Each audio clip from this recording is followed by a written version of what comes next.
শুভ সকাল বন্ধুরা, এখন বাজে ৮টা। সকালের সমস্ত কাজ সারা হয়ে গেছে। আজ বৃহস্পতিবার।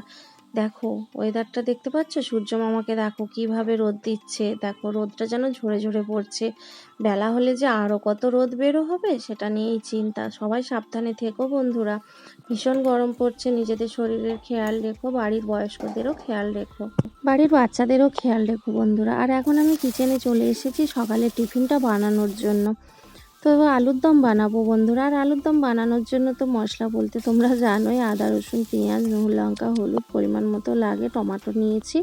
আর এটা সেদ্ধ করা আলু কালকে রাতে ছিল, তো ওটাও একই রকমভাবে কেটে নিয়েছি।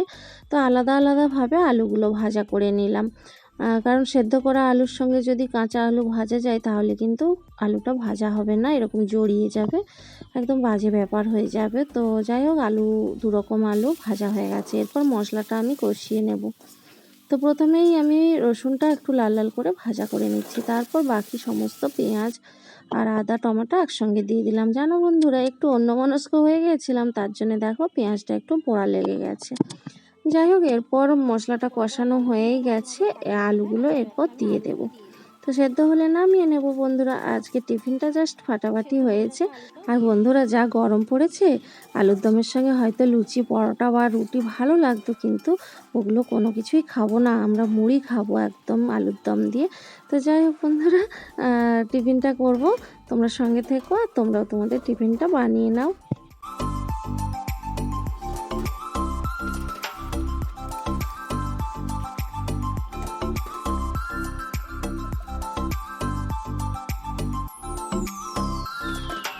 বন্ধুরা, আলুর দম রেডি, চলে এসো। দেখো আলুর দম আমি বাটিতে তুলে নিচ্ছি। 4জন আমরা খাবো একসঙ্গে, তো 4টে বাটিতে তুলে নিচ্ছি আর 4টে ডিশে মুড়ি বেড়ে নেবো। তোমরাও চলে এসো বন্ধুরা, একসঙ্গে খাওয়া দাওয়া করবো, ভীষণ ভালো লাগবে। এই দেখো মুড়ি নিয়ে নিচ্ছি, দেশি মুড়ি।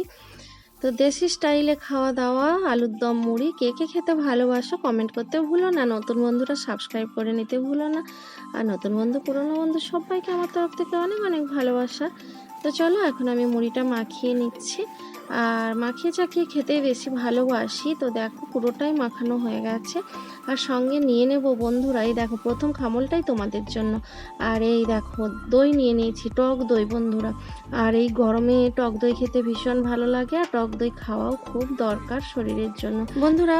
তোমাদের বাড়িতে যদি দুধ থেকে থাকে তাহলে টক দই বসিয়ে নিতে পারো, আর না হলে দোকান থেকে কিনে নিয়ে টক দই খেয়েও খুব ভালো এই গরমের জন্য।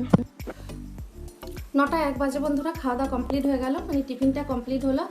আর এরপর রয়েছে দুপুরের রান্না বান্না। তার আগে আমাকে স্নান করতে হবে, এখন অনেক কাজ রয়েছে। স্নান করে পূজা করতে হবে। সকালে তোমার সোনা বাবাকে একদম সকালবেলা ঘুম থেকে উঠেই ড্রেস চেঞ্জ করে আগে ওকে তুলে নিই, তুলে ওকে সকালবেলা যে জল বাতাসা দিই ওটা ওকে দিয়ে দিই, তারপরে আবারও স্নান সেরে ওকে আরেকবার সেবা দিয়ে দিই, এই আর কি। তো স্নান করার পর পূজাটা করে নেব, তারপর রান্নাবান্না করব। আর রান্নাবান্না বলতে আজকে মাছ রান্না করব না। কি সুন্দর হয়ে ফুটে রয়েছে আমাদের রঙ্গন বাবুরা।